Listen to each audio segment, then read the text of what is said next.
Okay, so this is micro unit 6.5 inequality. So command economies will end up resulting in an equal distribution of wealth, while free market economies have a division of wealth. So certain groups will end up taking a higher percentage of the wealth compared to other groups. And in order to figure out which of these groups are doing this, they divide them into quintiles, which is groups of 20%. So there's 5 of those in one population. And they compare the quintiles to the total percent of income in the economy. So this right here is a graph of distribution of wealth within an economy. So this blue line is the perfectly equal line, where the first quintile right here gets 20% of the wealth, and the second gets another 20%, the third gets another 20%, and so on, to where they all get the same amount of wealth.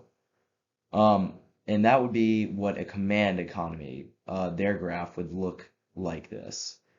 Now, in a perfectly unequal economy, the first 4 quintiles would get none of the income, while the fifth would get all of the income. So this graph right here has the United States economy plotted on this graph. So you see the first quintile is right here, the second is here, third is here, and so on. But the United States is not a perfectly equal economy, so they're not equal with this graph. But it's also not perfectly unequal, so you can find it in between here. Now, the closer this line right here is to the perfect equality line, the more equal the economy is. You can see the United States is not perfectly equal, but it's relatively equal, especially compared to some countries.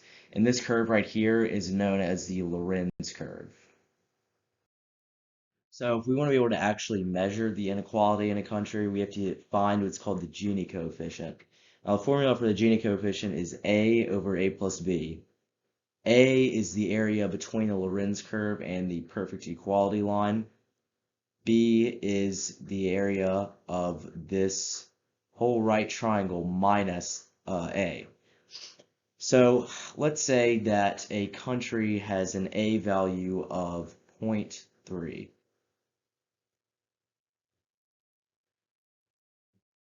and they have a B value of 0.7. So we would have 0.3 over 0.3 plus 0.7. And that would end up being 0.3 over 1. So our Gini coefficient would be 0.3. And 0.3 is a relatively equal number. So the closer a country is to 0, the more equal that country is, and the closer it is to 1, the more unequal that is. So 0.3 it would be relatively equal since it's closer to 0 than to 1. All right, so here's an AP style practice question. So if you want to go ahead and pause your video and try to work that out by yourself, go and do that now. Okay, so the answer to this one is B. Income is more equally distributed in country X and country Z. So we can see country X's Lorenz curve is closer to this line of equality than country Z's. So therefore, X would be more equal than Z. And here is another question, so go ahead and work that out. So the answer to this one is D. X over X plus Y is the correct formula. So as we learned earlier, the formula for the Gini coefficient is A, which is this area right here, over A plus B, and B is the right triangle minus this area.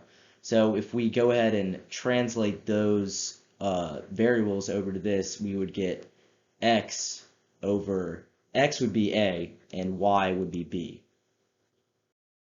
All right, so a real life example of this in action is the compared Lorenz curves of China and the US. First one was in 1980 and second one taken in 2014. Now, if we look at these graphs over each other, we're able to see how these countries have become more or less equal relative to each other. So China 1980 is this blue line right here. So during China 1980 would have the most equal.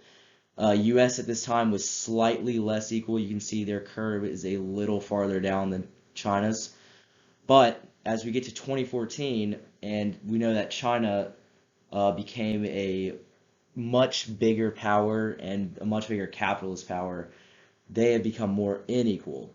Now, this is because China's curve is now farther away from the inequality line than the US is. So therefore, they are a more unequal country.